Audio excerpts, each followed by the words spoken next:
Nako, tukoy na po kung sino nagpatumba kay Alicia, no? Dalawang suspect ang nagpatumba, ang tumumba sa vlogger na ito. Ngunit, may mastermind silang tinuturo at sinasabi nila ay isang sindikato daw, no? Meron pa ba nun? Meron pa ba nun mga ganung sindikato sa palabas, no?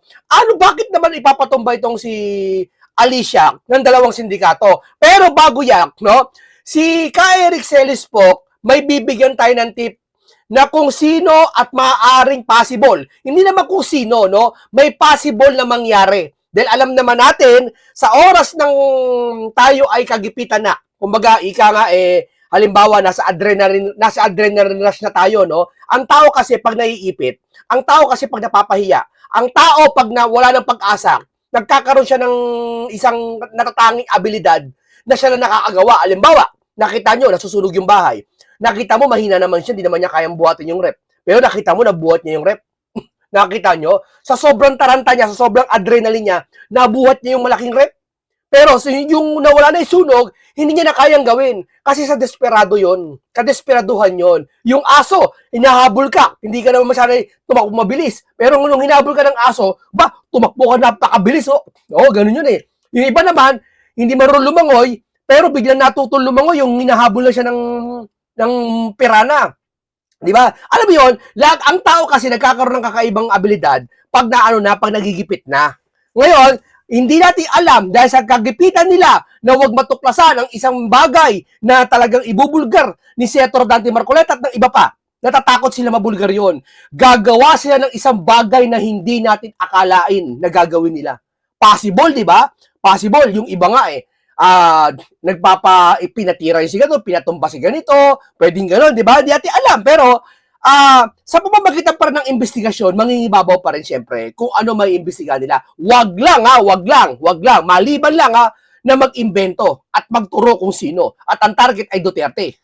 Di ba? Pasamain ang Duterte, pasamain ang kung sino-sino man. Si Senator Marcoleta, pasamain lahat, no? Wag ganon. Dapat ayon sa investigasyon, no? At dapat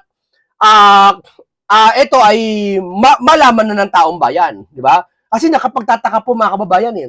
Sa panahon ngayon, hindi nakakapagtaka eh. Biruin mo, sinisisi nila ngayon na pagkamatay ni Alicia sa mga DDS.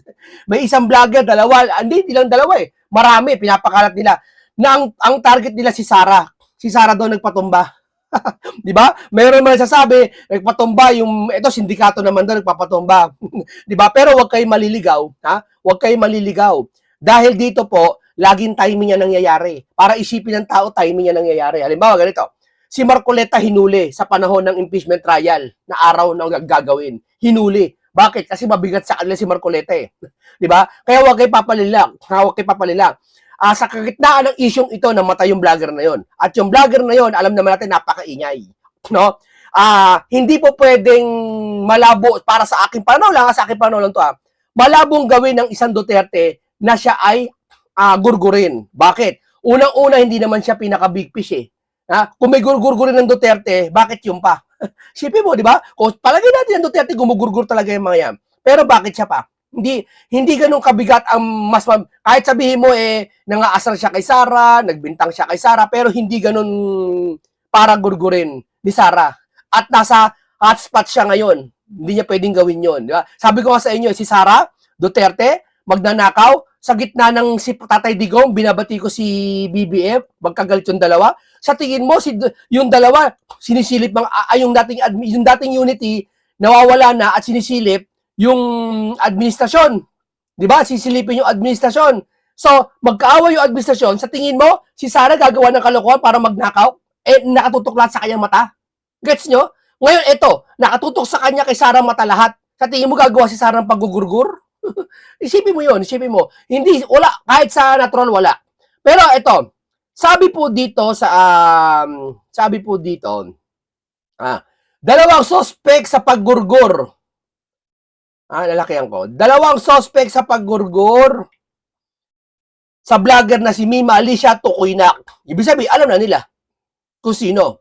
At alam nila kung sino mastermind. Suspect sa paggurgur sa political vlogger, tukoy na ng mga pulis, dalawang suspect sa paggurgur ni Alicia, Mima Alicia. Tinitignan ng pulisya posibilidad ng isang sindikato ang nasa likod ng naturang krimen. Aba, yan ang hirap. Di ba? Kung may sindikato na nagdasa likod ng pagugurgur nito ni Alicia, isa lang ibig sabihin. May nag-command. May nag-utos. Alam nga naman gumalaw yung mga yan, hindi naman nag-utos. May nag-utos. Tama? O, eto, painggan natin ang kapulisan natin. Police na-identify na po. Actually, after less than 24 hours, we were already able to identify. Nakilala na po natin ang mga salarin pagpatay kay sa vlogger po sa Caloocan City. Kagaya po ng sinabi niya, most probably ay... Alam mo, problema sa mga news na to, ang hihina ng mga sounds. Oo, ang hihina. Ewan ko matagal na sila mainstream media pero yung mic nila, sinauna pa rin. Ayaw nilang palitan. Samantalang sa SMNI, ang ganda ng mic. Oh, buong buo yung salita. Totoo lang. Ginastosan talaga. 'Di ba? May malasakit talaga sa ini-interview. Ito po yung miyembro ng sindikato or inupahan ng isang sindikato para po ipapaslang o ipapatay si vlogger natin, si Alias. Inupahan ng isang sindikato para ipagurgur si Alicia. So, ibig sabihin may mastermind sa panggugurgur. So, sino yun? Ha? Mukhang may nangangamoy na naman ituturo sila eh. May nangangamoy na naman sila ituturo sila. Di ba? Hindi mga kapulisan yung mismo siyempre magreklamo. Baka gamitin na naman ito. Timing na naman ito. Sabi ko nga sa inyo, huwag kayo papalinlak. Wala tayong kasiguraduhan na answer dito. Pero huwag kayo magbibigay ng kung ano-ano. Pero tsorya lang pwede. Kasi iba hindi naman tsorya eh. Talagang tahasan sinasabi nila si Sara daw eh. Mga DDS daw eh. Yung isa namang akla, INC daw. Di ba? Kaso binura niya, kalaunan. Di ba? O, ganun kapalpak yung akla na yun eh. Yung matandang akla, ganun kapalpak yun. Di ba? Ang daming palpak no na ginagawa. O. Lima. So, we are hot on the tracks. Sinusundan pa po natin. Hanggang ngayon, nasa operations pa po tayo. But also, we are already readying the case to be filed against these two. Yung pong dalawang na-identify na natin na mga salarin. At pinoprofile na rin po natin sila kung ano po ang kanilang nagawa noon. Yung isa po ay meron na po patong-patong na kaso. So, everything will be given. We cannot give specific details as of now as to para hindi po ma-compromise ang ating operation as well as the safety ng ating mga personnel na publiko. Pero okay, di na maintindihan. Sobrang hina ng mic nyo. Diba? Pero ayon doon sa sinasabi mismo ng polis, may isang sindikato daw na inutusan. Ang kumbaga yung sindikato na yun ang gumawa. At may nag-utos na gurgurin si Alicia. Ito aking tsorya lang Malabong mga Duterte ang gumawa nito. Pero siyempre, investigasyon pa rin naman hibabaw eh. Kung ano lumabas sa investigasyon, wala tayong magagawa kung ano resulta. Kung ano rin magiging resulta, no? Kasi dito naman sa resultang ito, dalawang mangyayari. Isang gawing politika, ibintang doon sa isang tao, ganoon naman sila eh. Yeah, lahat na nangyari, ibibintang nila eh. Or, ito ay sakripisyong tupa. Mahirap yun. Sabi ko nga kayo, di ba, bago tayo magsimula, yung isang taong nasusunugan ng bahay, hindi niya kayang buhatin yung rep. Pero nabuhat niya yung rep. Oo, yung aso, hindi naman marunong tumakbo yung tao na masyado, napatakbo siya na mabilis na kinabot siya ng aso. Kasi dumarating sa punto sa'yo, adrenaline rush. Nagkakaroon tayo ng taglay na talino, kaabilidad, na hindi natin nagagawa sa pangkaraniwan. Lalo na pag tayo ay nasasadlak sa kahihiyan at naiipit na tayo. Ang tawag doon, desperado na tayo. Ngayon, pag desperado ka na, malapit ka na mahuli, kakanta na, gagawa ka naman, kagimi ka na mangyayari. Na hindi kayang paniwalaan ng kakaibang tao. Halimbawa, natural na tao. Ako kasi hindi ako naniniwala eh. Gurgur na si Cabral eh. Pasensya na, akin to. Igalang nyo, kung opinion ko. Hindi ako naniniwala, gurgur na si Cabral. Hindi ako naniniwala. Yun ay isang parte ng isang matalinong, desperadong tao. Sabi ko kasi, di ba yung rep, nabuhat yung rep ng taong, yung bahay, nasusunog. Makikita mo yung nanay, binubuhat yung rep. Hindi naman niya kaya yung rep. Adrenaline rush yun, saka desperaduhan niyang maligtas yun. Ito naman, mas desperado to. Huwag lang mahuli, gagawa lahat ng paraan. Pwedeng kausapin yung tao, oy, magpatay-patayan ka. Ang gawin mo, ganito gawin mo. Huwag ka na lumabas, bayad na kita. Ito 1 bilyon, huwag ka na magpakita, buhay na pamilya mo.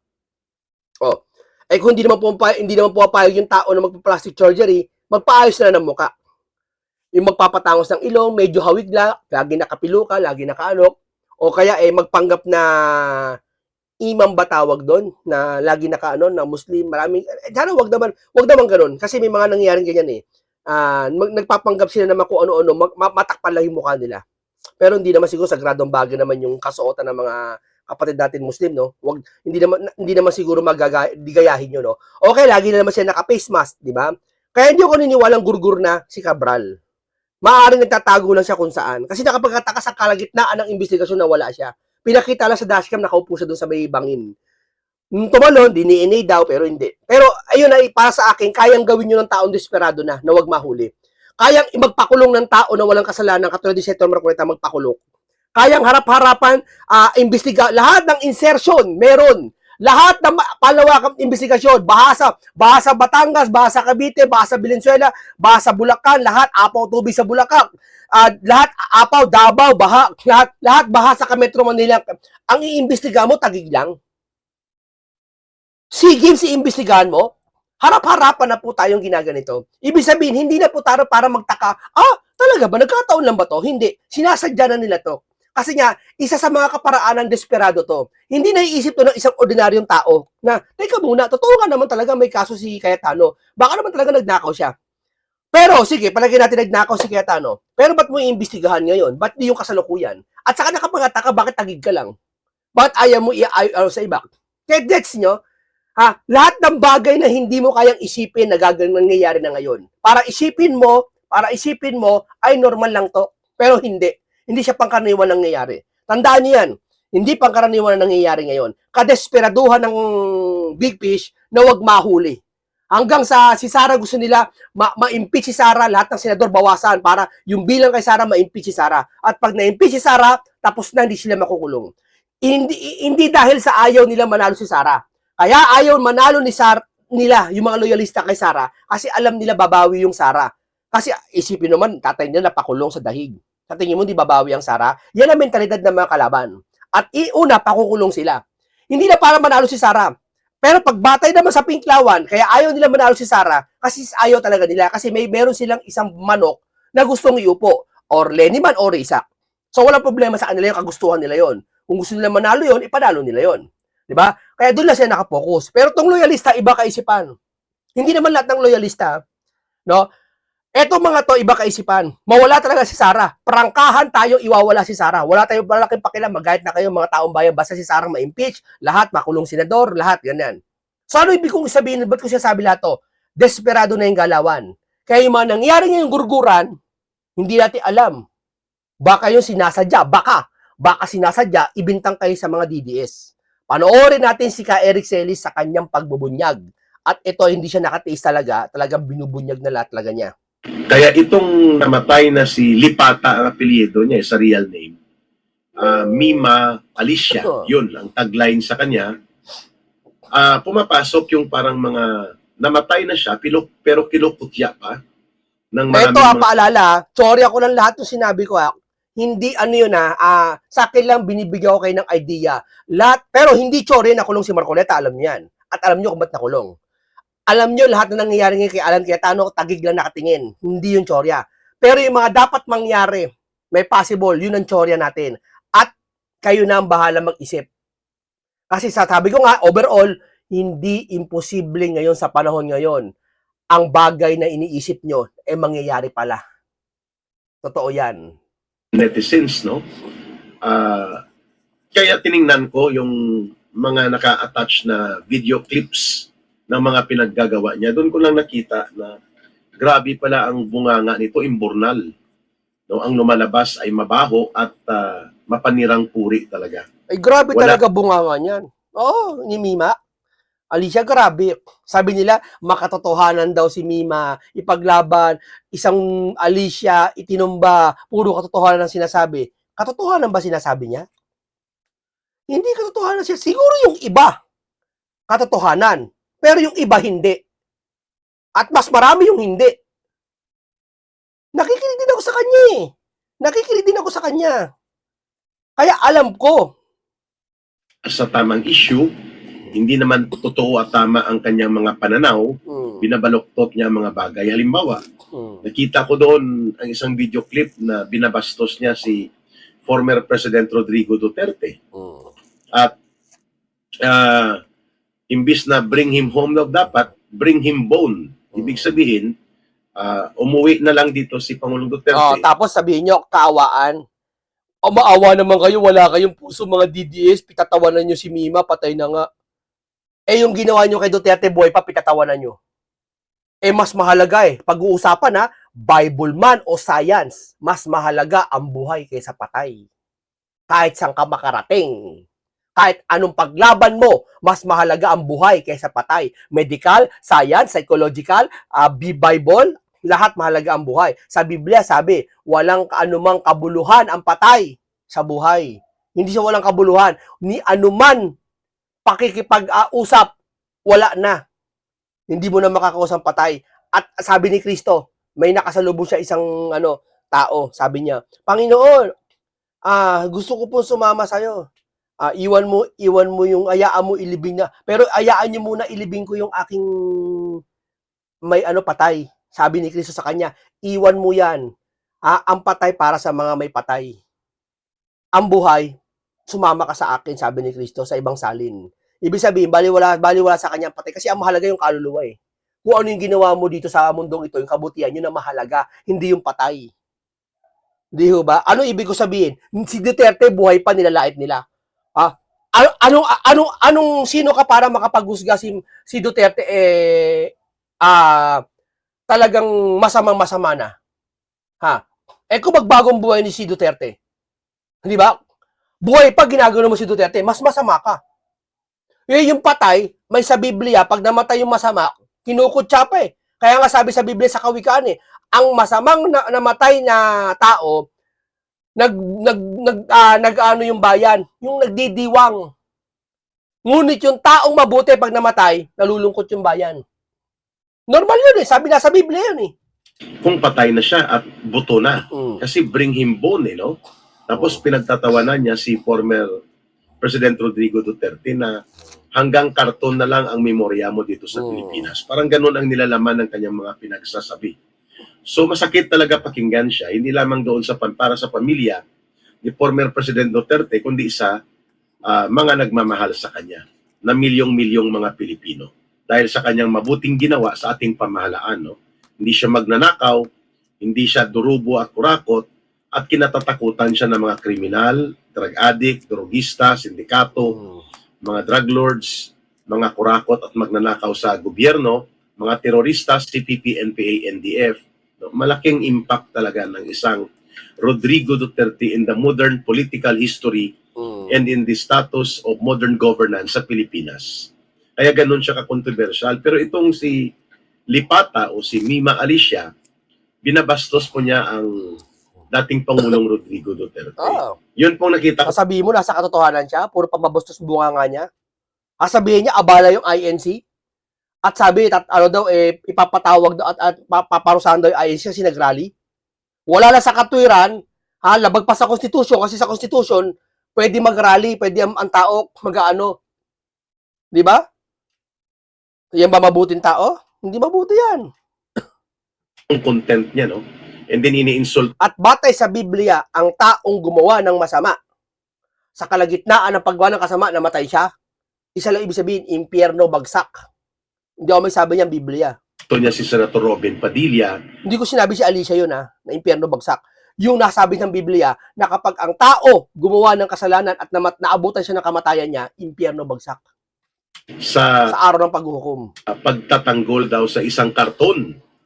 O kaya sabi niya, ibalik mo na lang dito kung nasa karton na. Meaning sa kabaong na si Pangulong Duterte. Yun pala mga content niya.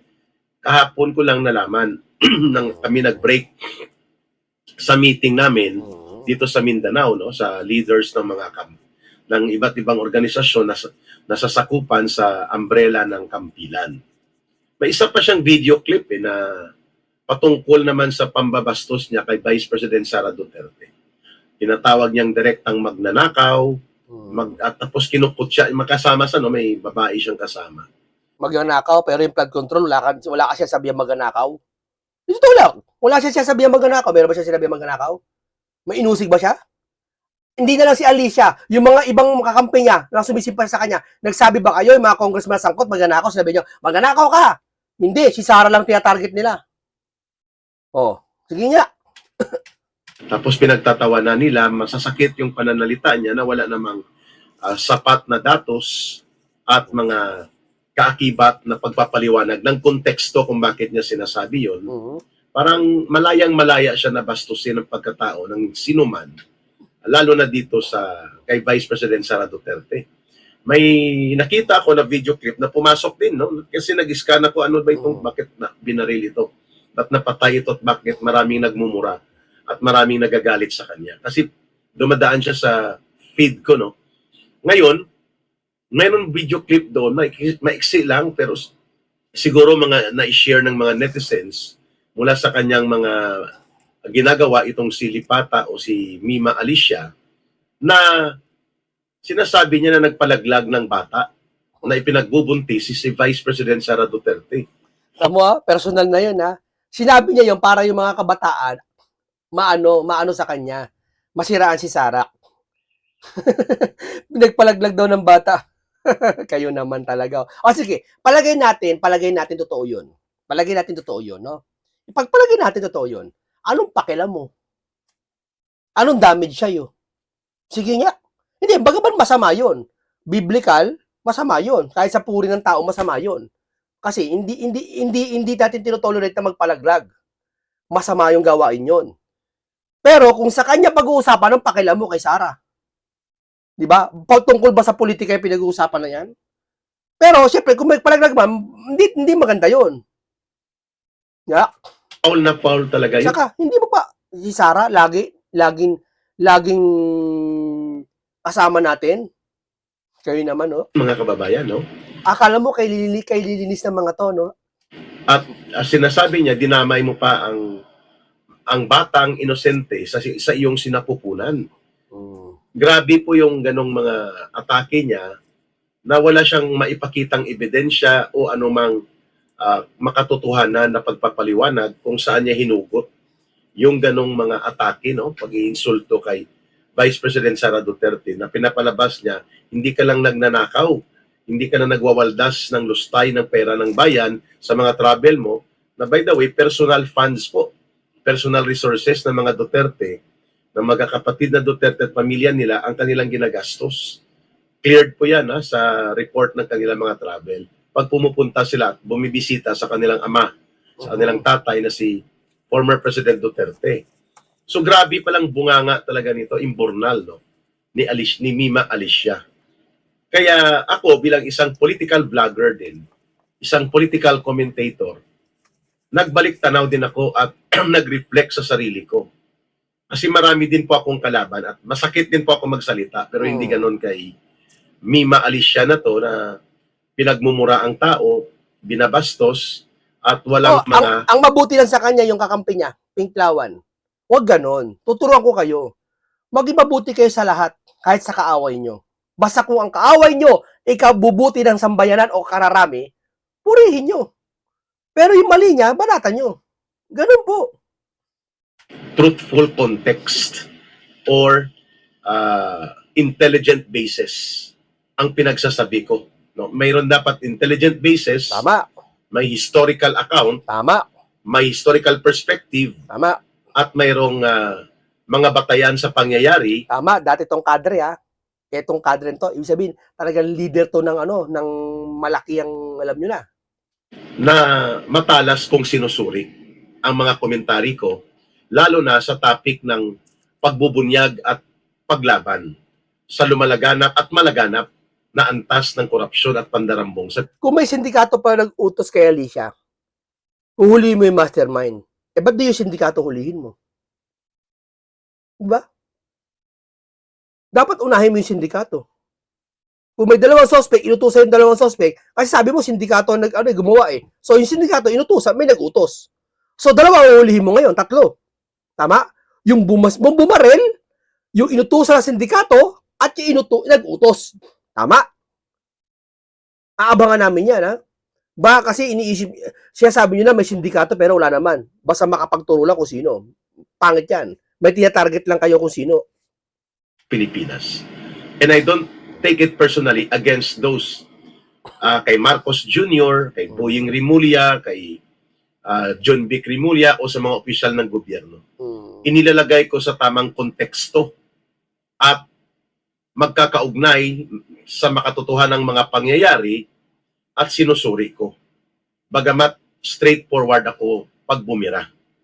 Yan naman pong style ni Ka Eric. Hindi naman po ako kapareho nitong imbornal ang bunganga nang makita ko kung paano niya ginagawa ang kanyang mga pag-atake, no? Disinformation, misinformation, fake news, at mga masasama na imbento ng paninirang puri at wala po sa konteksto ng political analysis and intelligent discussion and truthful presentation on the perspective of truth and reality ang kanyang mga pinagsasabi. Yan po ang kaibahan doon. Sabi ko, ginagawa ko ba ito? Nakakasakit din ba ako ng damdamin? Oo. Sa mga napapaliwanagan ko, nakikita nila na masakit pakinggan kung tamang katotohanan, matalas na pagtatalastas at mga malinaw na pagpapahayag batay sa konteksto ng kasaysayan, konteksto ng pagkakaugnay ng mga pangyayari, batay sa scientifico na pananaw. Yes. Ibig sabihin, evidence-based and at the same time, batay po sa tamang paggamit ng analytical tools. Tingnan mo ang galing talaga ng mga ng mga side ng mga Duterte magpaliwanag kaysa yung mga pinklawan. Pa-plastic Totoo lang. Hindi lahat Ang pa-plastic pati mga puro galit Puro galit, hinanakit ang maririnig mo sa kanila Aasarin, bubusitin yung tao. Oh. Ganyan ang gawin ng mga pinklawan pati mga loyalista. Hindi lahat ginagalit nila. Dapat hindi ho ganoon. Wag kayo gagawa ng kagagalit ng isang tao kahit kaaway nyo. Na magpaliwanag kayo katulad dito. Matalinong paliwanag, may katwiran. Or analysis tools. Ganon po ako pag nagdi-discuss, no? Tinitingnan ko yung glasses ko parang nagba-blurred, no?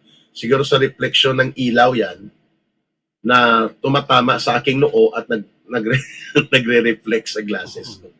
I hope I am not disturbing you sa doon manggagaling yan, no? Ang ganyang threat sa buhay ko at sa pamilya ko. At alam ko po nagagawin nila yan pag may pagkakataon. May threat siya. May papatumba si Ka Eric na alam niya yan, may mga impormasyon niya. Pag binira nila ko at ginawa nila yan sa akin, sa kasalukuyang kalagayan, most likely, ituturo nila yan kay Marcos at sa mga tauhan ni Marcos na nasasaktan sa uri ng aking advokasya. Ayun. Ganyan. Iba-iba na. Halo-halo na. Kaya sabi ko sa iyo kayo, diba, kadesperaduhan gagawin mo lahat ng bagay na hindi mo kayang isipin ngayon, magagawa na pala ngayon. Desperado tawag dyan. Tandaan nyo yan. Pangalawa, most likely po ay galing sa mga blind followers ni Marcos na pwedeng isubcontract ng mga politiko na tinatamaan ng aking komentaris. Na pinipitik ko at palalabasin na si Ka Eric ay maraming kalaban so wala kang pwedeng pagsimulan ng case angle of probable suspects kasi lahat suspects. Tama. Napakadali kasing isipin na ganito Maaari, di ko sinabing may maraming galit sa isang tao talaga. Kahit tayo, may mga personal na tayong galit Pero hindi naman ganung hangganan na napupunta sa pagurguran. Hindi naman umaabot sa ganyang punto na gurguran na, Si yan po ay pwedeng gumurgur dyan, natural na tao lang. Pwede. Yan si Aling Marie. Aling Marie tuloy. Ba't mas mabili sa Aling Marie? Si Alicia. Yan si Alicia, may individual na tao ang gumurgur. Hindi naman DDS, hindi naman ang sindikato, hindi naman kung sinong BBM o sakripisyo ng TOPA. Hindi naman pwedeng ganon. Pwedeng inisip ng isang ordinaryong tao na nakayang gawin. Madaling isipin O teka muna, kalabang ko si Aling Marie. Si Alicia. kalaban ko si Alicia, gugurgurin ko. Total, marami tong kalaban eh. Mga Duterte. Para isisisi sa mga Duterte. Hayaan mo isisisi sa mga Duterte. Yung taong gumurgur, wala siyang pakialam kung kahit sino masisi. Basta pag ginurgur niya yon, hindi siya masisisi. Ang unang sisisihin, mga Duterte, kasi kalaban Duterte. Ibig sabihin, mautak yung gumurgur. Naisip yon. At madali namang isipin yon. Pwedeng ibibintang din nila po sa DDS group, sasabihin nila na nagtaksil si Ka Eric kaya siya ay binanatan. Pero actually, ang bumira, contract killers na kinontrata ng mga politiko na gustong wasakin, sirain, takutin, at bulabugin ang kampo ng mga Duterte Tama. Pwede. Pwede yan. Siya sabi niya. by killing someone Yes. na sa tingin ng mga kontraktor sa pagpatay ay can stir up controversy and fear among the ranks ng mga sinasabi nilang Duterte political camp. Yes. Yun. Kagaya ng fear factor ng ipinakulong Yan. ni Marcos through kay Rimulya ng mga diskarte sa ombudsman na mga gawa-gawang kaso or frame-up cases. Itong sila Senator Marcoleta at sila former Congressman Mike Defensor, sila Senator Isipin mo kung nagawa nga nila makulong si Marcoleta at si Mike Defensor, kasama sa plano yung dalawa. What if pa kaya itong nangyaring gurguran? Di natin alam. Di natin pabibintangan sila. Pero, napakahirap pagtiwala. Kasi nagawa nga yung bagay na imposibleng mangyari. Inimbento nila ng kaso si Marcoleta eh. Shipin mo si Mike hindi nila mapakulong dun sa kasong trafficking. Hindi nila mapakulong. Ang ginawa nila, idinamay nila kay Marcoleta. Plunder din. Nagbigay lang yung tao, nagregalo Siya pa nakasuhan Sipin mong batas yung ginawa nila.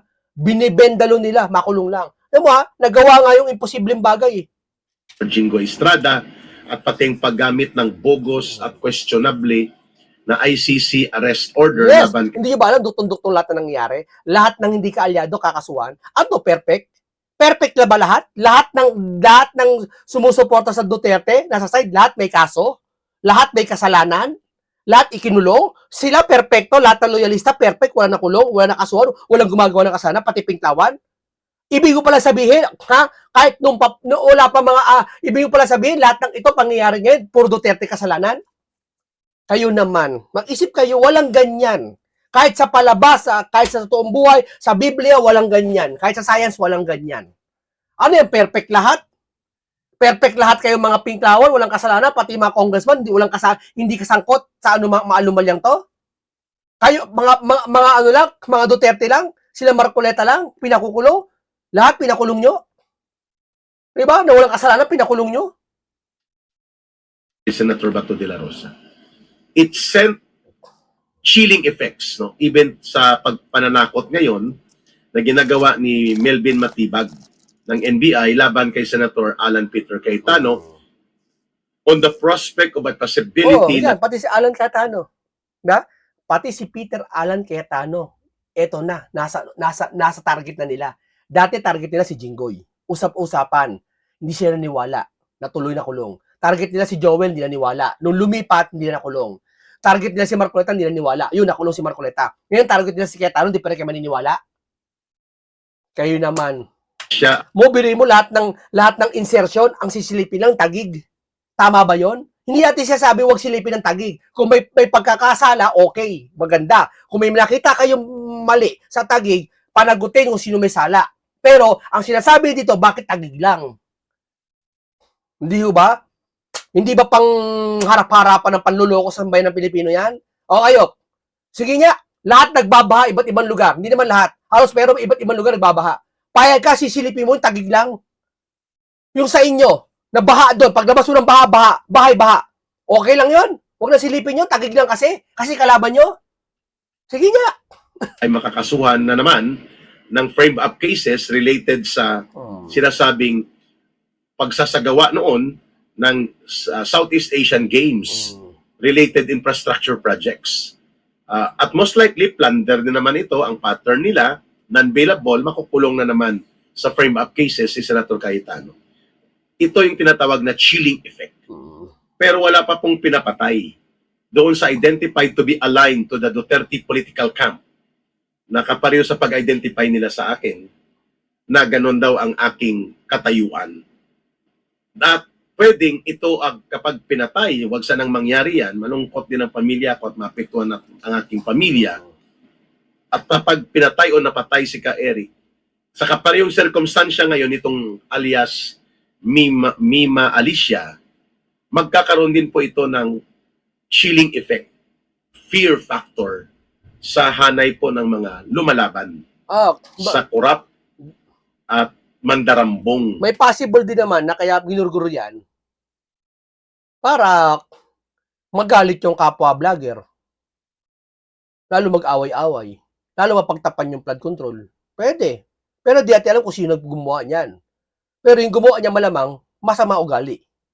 Desperado ang gumawa niyan. Tandaan nyo yan, ha? Hindi gagawin yan. Dalawa lang yan. Galit ng personal, walang labas ang politika dyan. Or politika. Pag politika may gawa niya, isa lang ibig sabihin yan. Galit siya at desperado na. Kaya ginawa yan. Pwedeng pa. Pag kung politika, wala ko tinutukoy kung sino, ha. Kung politika gumawa nito, ha, desperado na yon na wag malaman ang katotohanan. Isa sa mga dahilan to para pagtakpan ng issue. Para lalo yung mga kakampi nito magalit. Magimagsik. Siya kampihan. Pwede yon, ha? Pwede yon. Na uri ng administrasyon na umiiral sa kasalukuyan. So, there is a possibility of that kind of danger to become a reality of threat against my life. Tama po yun, ano? May threat na siya buhay niya. At sa tingin ko, marami din po ang magagalit. Marami din po ang magbabash kahit mamamatay o mapapatay si Ka Eric. I hope hindi ito magkakatotoo ang mga sapantaha ko na ito, pero these are realities and possibilities that can happen. Yan po ang risgo. Maaring dahil dito ipapatumba si Ka Eric Celis. Ganyan, paaring ganyan. Dahil sa pagbubunyag niya, dahil sa pagkasalita niya. Yung panganib na kinakaharap po namin ng mga kagaya kong mga dedicated political vloggers and political commentators, pero we take that risk because these are all voluntary. At sa mga nagtatanong, paano ka nabubuhay, Ka Eric, sa kalagayan mo? Okay, maraming salamat po. Hanggang dito lang po tayo. Mabuhay ka kay Eric Celis. At alam natin, target na si Alan Setor, Alan Peter Cayetano na. Alam natin yan.